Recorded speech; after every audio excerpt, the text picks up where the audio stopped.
Hey guys, what's up? Welcome back to another edition here of Intuitive Angling. Really appreciate you guys taking a little time to watch the video, and sort of a nice summer evening here in southwest Missouri. Got a few clouds rolling in here and got the cicadas in the trees, and really nice other than the occasional crotch rocket and charger running by the house, fluting with some noise with that. So hopefully we don't get one rolling by during the video here. But anyway, guys, today's video, I've been wanting to do this for a while. Actually, it's because I've gotten a lot of, not constant, but I seem like I get a reoccurring comment about this particular topic, wanting to know about basically guys that have turned pro on daddy's money versus guys that started with nothing. And I think it's a very, very worthwhile topic to have, because it sort of highlights what I've always talked about on this channel as far as the unlevel playing field that is created from income disparity in the sport. There's not another sport out there that has an income disparity that affects performance and your ability to reach a high level in any sport than professional fishing. So I think it's a topic worth having here. So anyway, let's get into this a little bit. Daddy's money versus doing it on your own. First of all, before I get into this, I am not pointing fingers here. If you're one of those guys out there that was fortunate enough to come from a wealthy family, I'm not trying to make you feel bad.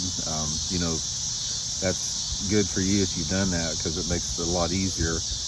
But I want to sort of highlight the reality of the situation between the two extremes, because you do have two extremes. On one extreme, you have young pros that have turned they've turned professional completely on their parents' money, and then you have on the other end of the extreme people that have worked and scraped, put together everything they had to have some subpar equipment, and then you have sort of things in between there. You have like gradients in between. So we're going to talk about all that a little bit here. First of all, let's get into the reality of the situation. One of the reasons you guys hear me, rail against live scope and technology all the time is how much it costs. And the cost of this is another thing that we're talking about here, as far as income disparity creates an unlevel playing field. So that sort of goes in line with what I want to talk about here. But I'm going to give you guys two examples that I saw that came to me at one particular tournament, and we'll get into this more. Now, I'm going to keep everything generic, because I don't want to identify anybody that I saw in this tournament. So I want to try to keep it, cloaked a little bit. But anyway, several years ago, I was at a Bassmaster Invitational tournament, and this was practice for the tournament. And in practice, you know how everybody's taking their boats out for the evening. And anyway, this boat took out in front of me, and we park necked each other. And I noticed when I got out working on my boat that this rig was unbelievable sitting next to me. It was like a brand new 3/4 ton pickup, 4-wheel drive. It had been completely pimped out. It had all the custom bumpers. It had 6-inch lift kit. It had custom tires. It had the whole 9 yards on the thing. Lights, the above it. Brand new bass boat. You could tell this thing was absolutely, looked like it drove off the showroom floor. 6 electronic units. They had three big graphs up front, 3 big graphs on the console, boat completely decked out one end to the other.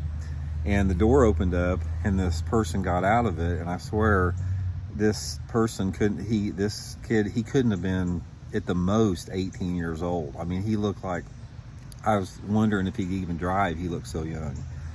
Obviously, unless he's some type of a rock star or YouTube star, you don't have a $200,000 plus rig plus fishing tournaments. Being that young, nobody can afford that. So I'm speculating that was, family money that got him to that point. It's only speculation, but it's pretty high odds of it. And then also in the same parking lot there, I got noticing, I was driving through the parking lot, and there was a campground adjacent to the parking lot. And anyway, I was pulling past the parking lot. I noticed this one guy, he had this beat up pickup truck. It wasn't like, piece of crap, but you could tell it was pretty old. I mean, it looked like a 20-year-old truck and everything.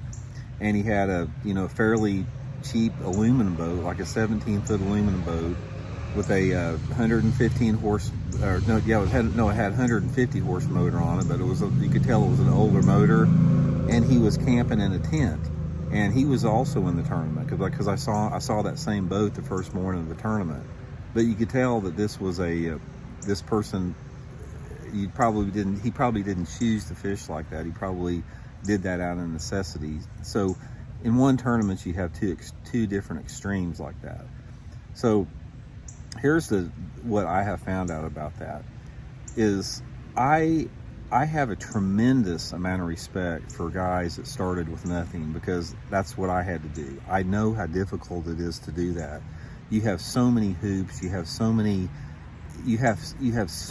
obstacles that you have to overcome that go well beyond just trying to compete in a tournament. You're stressing out about where money's going to come from, if you got enough money to go to your next tournament, if you got enough money to fix your truck, if the water pump goes out on it, if you got enough money, if you bent your prop shaft, you don't know if you got enough money to fix it. I've been there. I know what that's like. So these guys that start out young and work themselves, they have to work in between the tournaments to pay for the tournaments, and they can only afford the bare minimum. Oh, by the way, the dude in the aluminum boat, he had like one little 7-inch graph up front, looked like a 20-year-old 2D sonar front and back. Not even sure if it had GPS on it. But anyway, some people out there, they're having to work and scrape together every penny that they have to go to that tournament. And the other people I'm talking about, the guys that fish on daddy's money, they don't have, most of them, or I don't know their situation, but they obviously don't have that same type of urgency or stress over the finances. You cannot underestimate the impact that financial distractions have in your fishing. In my opinion, guys, financial distraction is the number one thing that not only gets people out of it, but it undermines people's confidence. It undermines their ability to perform at a top level. It's the number one deterrent to being professional fishermen, and it's the number one stress and anxiety inducer. I know, I've been there. I know exactly what it's like, and I've got buddies that's been there too.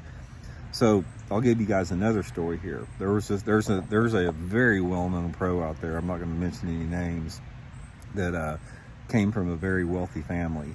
And I got talking to some people, and basically the situation was this person's parents, they wanted their son not to have to focus or worry about money ever in fishing. They wanted their son to be able to go out and just fish and not worry. If he wanted a new boat, he could get a new boat. If he knew that his entry fees would be paid for the next 30 years if he wanted to fish. If he wanted to go spend $30,000 on fishing tackle, it went on the credit card and there was no questions asked. There was zero financial distraction with this person, and he became a very well-known pro. I can't even comprehend in my mind what it would be like to be able to fish and not think about money when you're starting out. I can't even wrap my mind around how the freedom that you would have mentally to focus on fishing. And that's where we come back to the unlevel playing field in this sport, is because you, on one end of the spectrum, you've got people that come from lots of money that do not have to focus on money when they're fishing in and off the water. And then on the other end, you got the dude, like I said, in the aluminum rig, that's on their mind constantly. It never leaves their mind. It's like when they're out there trying to locate and find fish, they're constantly in the back of their mind thinking about money, thinking about finances. That is what sucks about the sport. That's the worst. That's the number one thing that I do not like about professional fishing, is it discriminates by money as far as your ability to not only perform and have the equipment that you need, but more importantly, it discriminates in the form of that mental freedom you have to focus on the sport. There's not another sport out there. What if you told some inner city basketball player that was had unbelievable talents, yeah, you can play in the NBA, but you're going to have to spend $200,000 on getting this rig, and then you've got to have to pay to get to your tournaments. You're going to have to enter the NBA tournaments.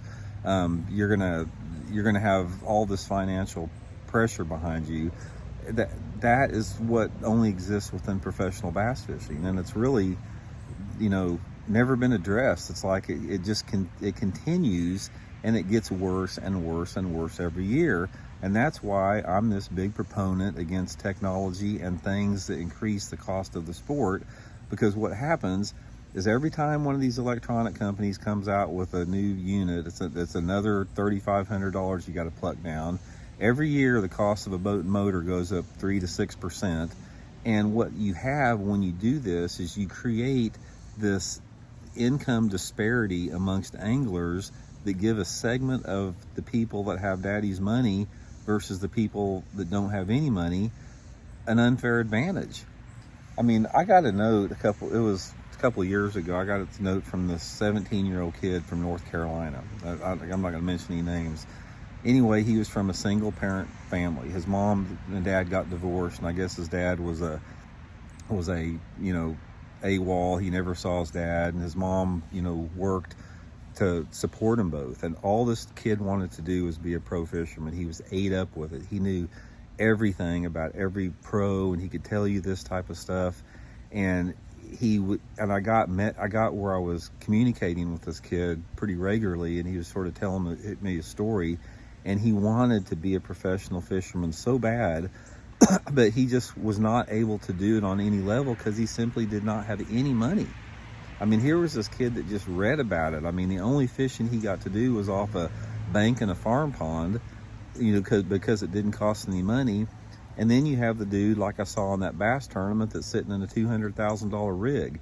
That is the fundamental thing that is messed up about professional bass fishing that needs to be addressed. And all these companies that feel they got to come out with new technology and high technology, it just further increases that income disparity gap that we have out there. So anyway, where does it lie? What's my opinion on this, daddy's money guys versus, guys that don't have much money with that?